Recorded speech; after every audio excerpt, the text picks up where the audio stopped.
तंग गलियां, खस्ताहाल सड़क, दोनों तरफ से तने 4-5 मंजिला मकान एकदम एक दूसरे से सटे, सांस लेने की जगह नहीं। सुर उठाओ तो ऊपर तारों का मकड़जाल को आंखें भेद पाई तो बालकनी से झांकते बच्चे। यूपीएससी क्रैक करने की जुगत में गांव घर से दूर बड़े शहर आए बच्चे।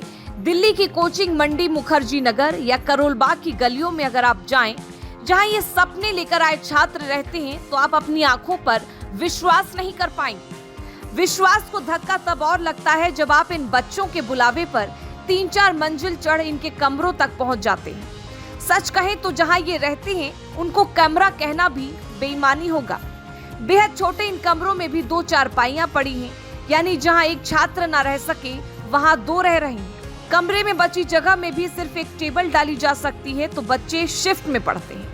ख्वाब दिखाती, सपने बेचती दिल्ली की इस कोचिंग मंडी की तमाम कोचिंग भी इसलिए इस वक्त छात्रों के निशाने पर भी है। इसमें खासतौर पर सोशल मीडिया पर वायरल रहने वाले बड़े गुरुओं के नाम शामिल हैं। दरअसल 27 जुलाई को दिल्ली के ओल्ड राजेंद्र नगर की राउ आईएएस कोचिंग में हुई घटना के बाद से इन गुरुओं की चुप्पी ने छात्रों का गुस्सा और बढ़ा दिया है।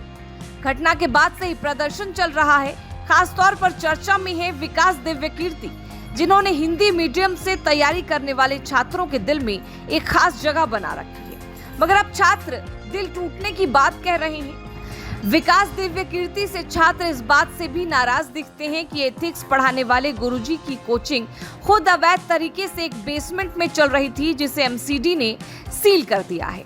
इसी बीच छात्रों ने एक और मुद्दा उठाया है और ध्यान दिलाया है कि इन सब घटनाओं का असली जिम्मेदार एमसीडी और प्रशासन है, और उन्हें जिम्मेदार ठहराया भी क्यों न जाए, क्योंकि एमसीडी को कार्रवाई की याद तभी आती है जब कोई घटना होती है।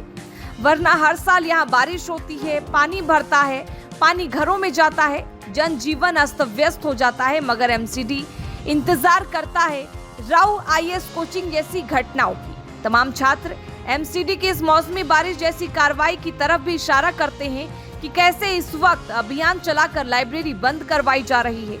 एकदम से हो रही इस कार्रवाई से उनके पास पढ़ने को जगह नहीं बची है।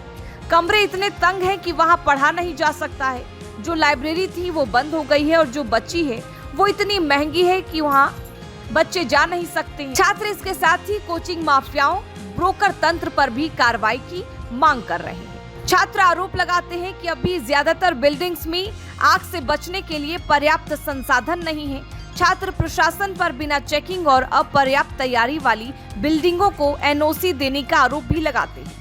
आरोप लगाते हैं कि पैसे ले देकर एनओसी दे दी जाती है, इसका बोझ भी उनकी फीस पर ही आता है। आंखों में आईएएस बनने का सपना सजोए ये छात्र अब दिल्ली की सड़कों पर उतर आए हैं, आंदोलन कर रहे हैं, अपनी मांगे उठा रहे हैं। अब देखना ये होगा कि सरकार इन बच्चों के भविष्य के लिए क्या कुछ कदम उठाती है।